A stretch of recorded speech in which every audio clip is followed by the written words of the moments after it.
Responsabilidad del auditor. Esta sección, si se quiere, la más importante del informe de auditoría, es la que va a establecer todas las responsabilidades del auditor en relación con la auditoría de estados financieros. En esta sección dice la NIA 700 revisada que el auditor manifestará que los objetivos del auditor son obtener una seguridad razonable si de los estados financieros en conjunto están libres de incorrección material debida a fraude o error y emitir un informe de auditoría que contenga la opinión del auditor. Aquí se concretan todos los objetivos que establece la NIA 200, que es el marco conceptual para la información financiera. También en esta sección el auditor debe definir que una seguridad razonable le debe explicar a los usuarios de la información financiera que es un alto grado de seguridad, pero que no garantiza que una auditoría que se realiza conformidad con las NIAs siempre deba detectar una incorrección material cuando ella existe. Y que explica que las incorrecciones pueden tener dos causas, puede ser fraude o puede ser error. Y dice que son materiales, porque él va a revelar solamente las incorrecciones materiales, aquellas que individualmente o en forma agregada pueden influir en las decisiones económicas que vayan a tomar los usuarios de la información financiera.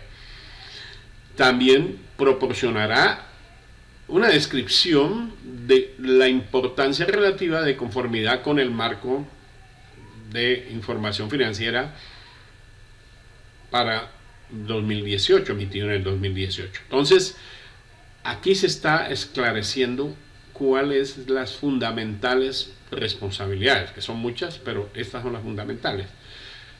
Diría así: nuestros objetivos son obtener una seguridad razonable de que los estados financieros en su conjunto están libres de incorrección material debida a fraude o error, y emitir un informe de auditoría que contiene nuestra opinión.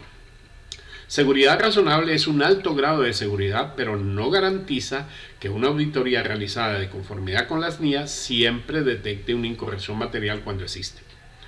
Las incorrecciones pueden deberse a fraude o error y se consideran materiales si, individualmente o en forma agregada, pueden preverse razonablemente que influyan en las decisiones económicas que los usuarios toman basándose en los estados financieros.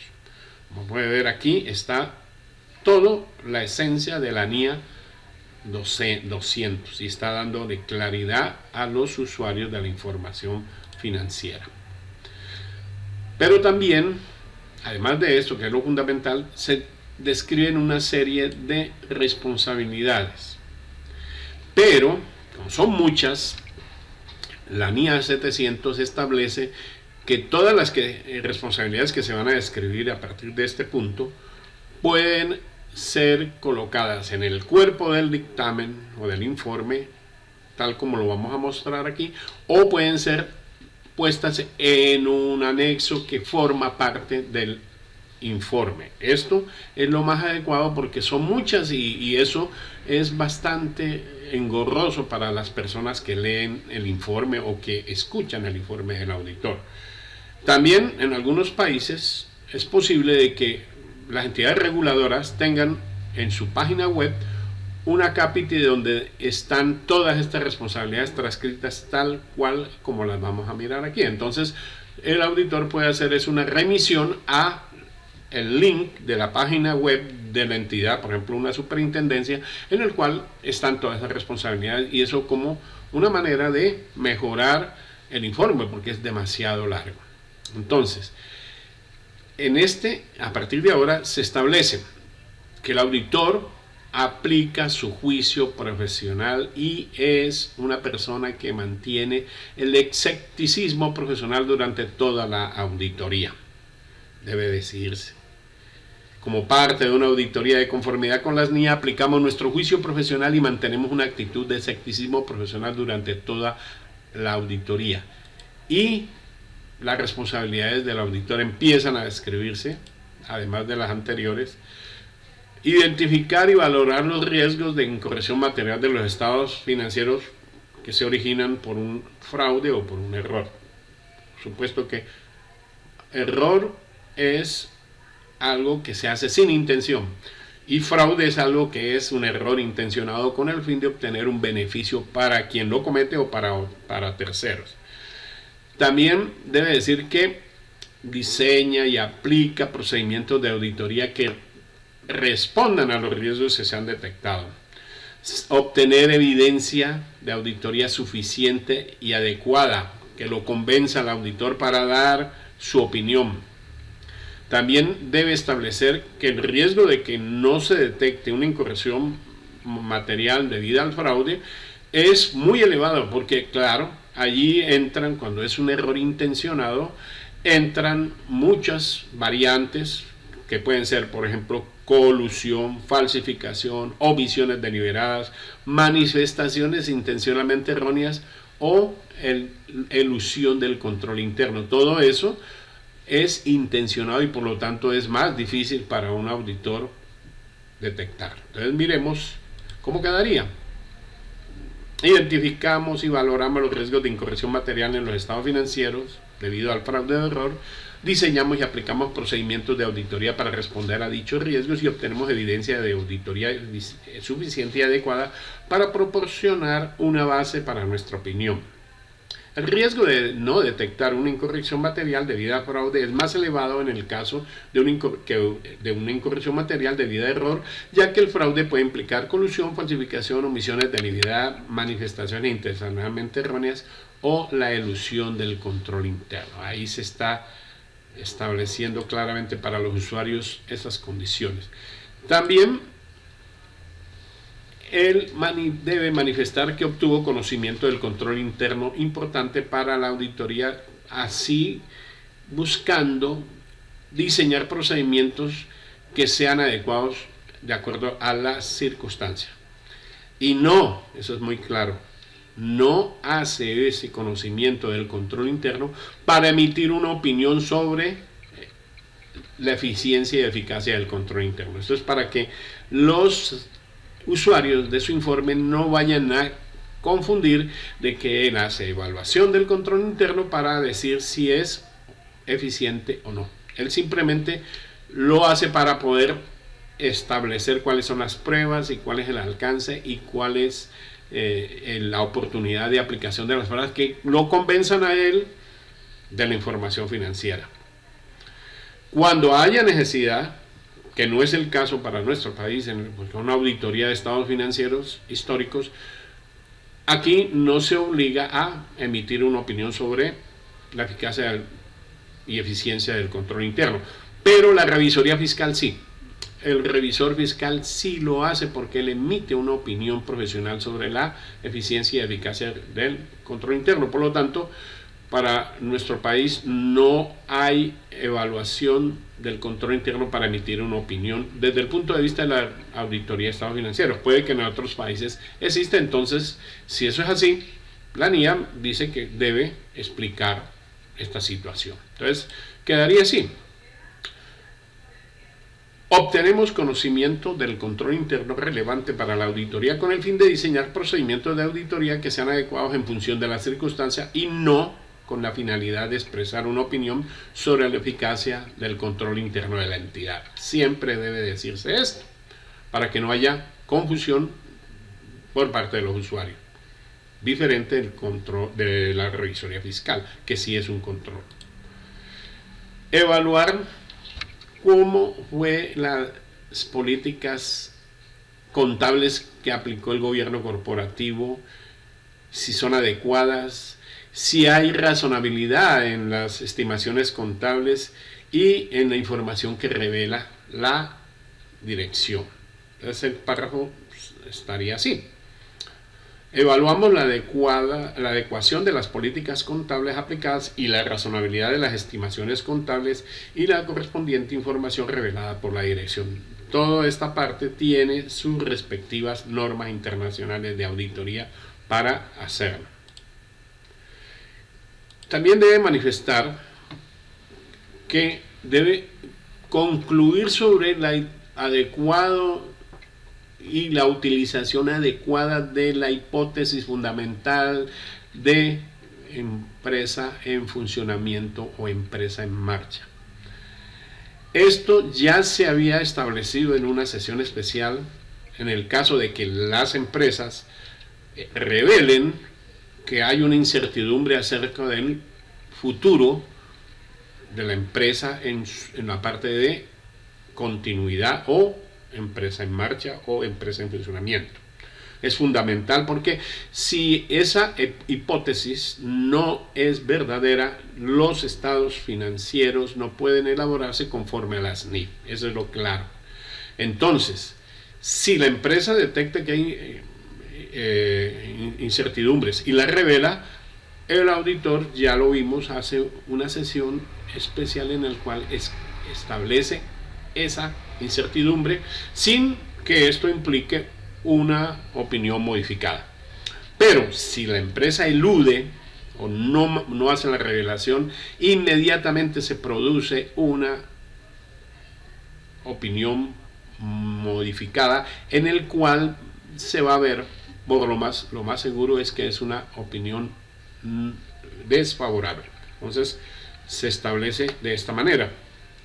Concluimos sobre lo adecuado de la utilización por la dirección del principio contable de empresa en funcionamiento y basándonos en la evidencia de auditoría obtenida, concluimos sobre si existe o no una incertidumbre material relacionada con hechos o condiciones que puedan generar dudas significativas sobre la capacidad de la sociedad para continuar como empresa en funcionamiento.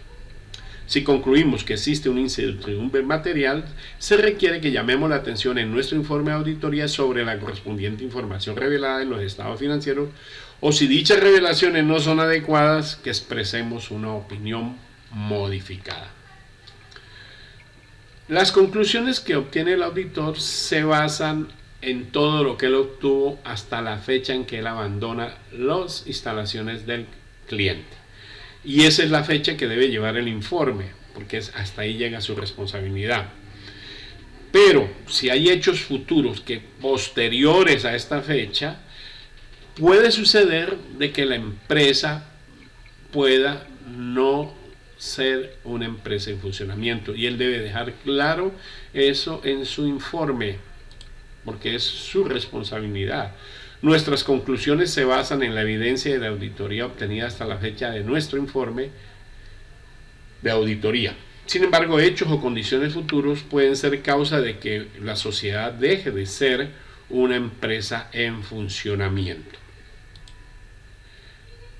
Cuando los estados financieros son preparados de acuerdo al marco conceptual para la información financiera 2018, el auditor debe evaluar la presentación global, la estructura, el contenido de los estados financieros y sus notas explicativas.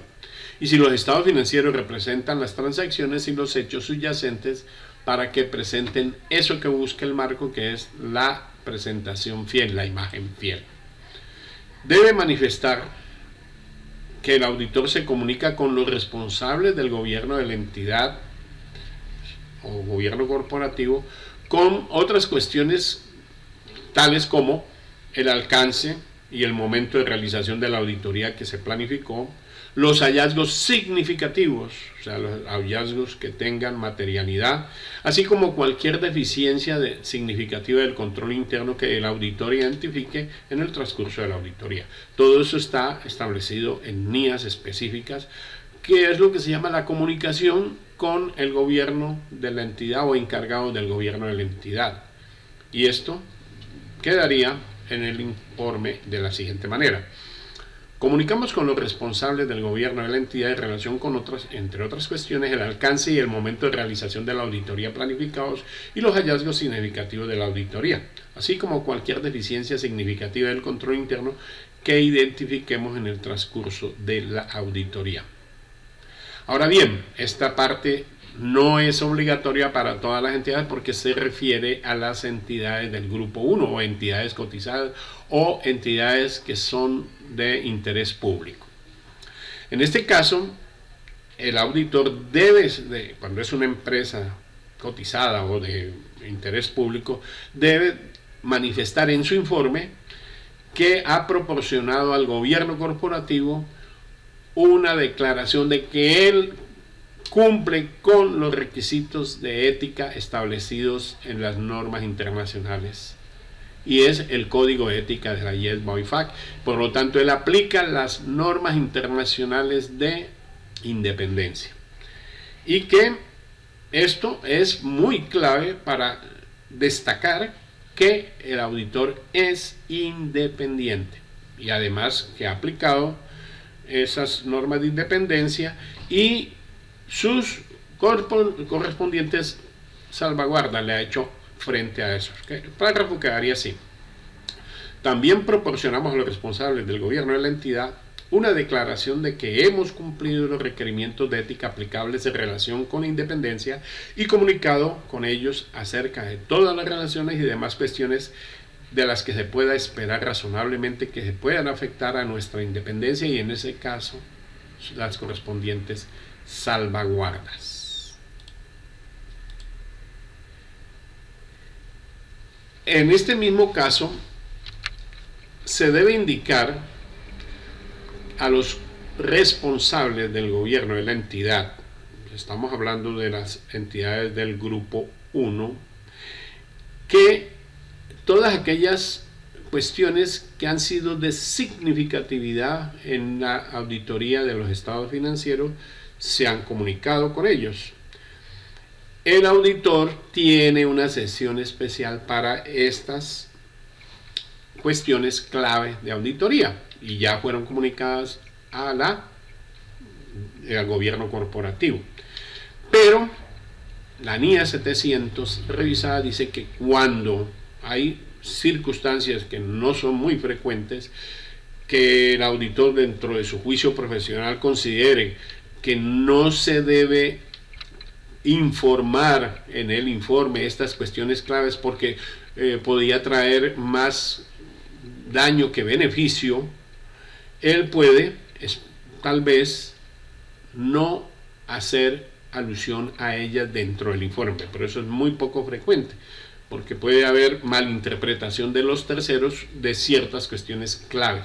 Las cuestiones claves de auditoría no son salvedades, no forman parte del informe modificado.